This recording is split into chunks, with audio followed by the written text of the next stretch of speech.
అనుదినమన్న శ్రోతలకు మన ప్రభువును రక్షకుడై ఉన్న యేసుక్రీస్తు యొక్క సరిసాటి లేని మహా గొప్ప పరిశుద్ధమైన నామమునందు శుభములు. నేడు 2025 సంవత్సరం ఫిబ్రవరి మాసము 12వ తారీఖు బుధవారం నాటి ధ్యానాంశము. ధ్యానించి కూర్చుని ఉండుడి. 46 కీర్తన 10వ ఊరికిని కూర్చుండి నేను దేవుణ్ణని తెలుసుకునుడి. అన్యజనులలో నేను మహోన్నతుడునగుదును, భూమి మీద నేను మహోన్నతుడునగుదును. మీరు ఎటువంటి ఆటంకము లేని స్థలమునకు వెళ్ళి ప్రార్థించుటకై ప్రశాంతముగా కూర్చుండుడి. తండ్రి యొక్క మధురమైన ప్రశంతయందు ఉన్నారు అను ఒక గ్రహింపు మీ యొక్క హృదయమును ఆనందింపచేయవలెను. కనికరం గల తండ్రి అయిన ప్రభు యొక్క పాదముల యందు కూర్చుండి ఆయనను ధ్యానించుడి. మీ యొక్క కనులు ప్రభువునే తేరి చూడవలెను. మొదటిగా శిలువలో వేయబడిన యేసుక్రీస్తును మీ యొక్క మనోనేత్రములకు ముందుగా తీసుకొని రండి. ఒక్కొక్క గాయముగా ధ్యానించి, నా కొరకే కదా ఇట్టి శ్రమలు, నా కొరకే కదా ఇట్టి త్యాగము, యేసయ్యా నీ యొక్క కల్వరి రక్తము నాపై పడి నన్ను కడగవలెను అని గోజాడవలెను. దాని తర్వాత ప్రార్థించుటకు ప్రారంభించుడి.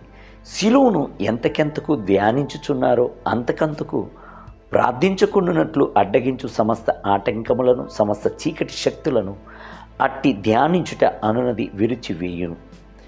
యేసు యొక్క రక్తపు బొట్టులు మీపై పడుచున్నప్పుడు మీ యందు దేవుని యొక్క గొప్ప వెలుగు మహిమతో దిగివచ్చును. దావీదు యొక్క అనుభవము అదే.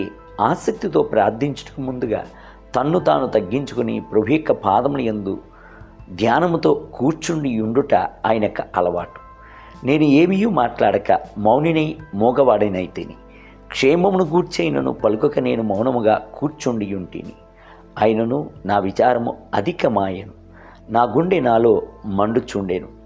నేను ధ్యానించుచుండగా మంట పుట్టెను. అప్పుడు నేను ఈ మాట నోరారా పలికి తిని అని ఆయన చెప్పుచున్నాడు.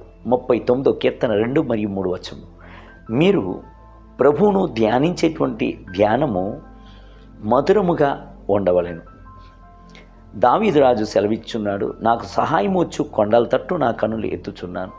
భూమి ఆకాశం సృజించిన వాడైన యెహోవా వలనే నాకు సహాయము కలుగును. 121 కీర్తన 1 మరియు 2 ఇక్కడ కొండలు అని బహువచనం నందు దావీదు సూచించుచున్నాడు. కొండ ఒకటే, అయితే పర్వతములు 3 ఉన్నాయి. తండ్రి అయిన పర్వతం వద్ద నుండి మహిమయు మహత్యమును సమస్త శక్తి అంత్యును దిగివచ్చున్నది. కుమారుడైన పర్వతం వద్ద నుండి కృపయు సత్యమును వచ్చుచున్నది.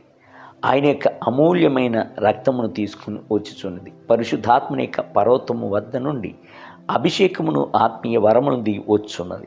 దేవుని బిడ్డలారా, ప్రార్థనా తలంపుతో మరికొన్ని నిమిషములు ప్రభు యొక్క పాదం యందు కూర్చుని ఉండుడి.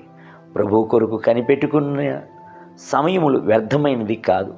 అది మీ యొక్క అంతరంగమునందు అగ్నిని మండించేటువంటి సమయమై ఉన్నది.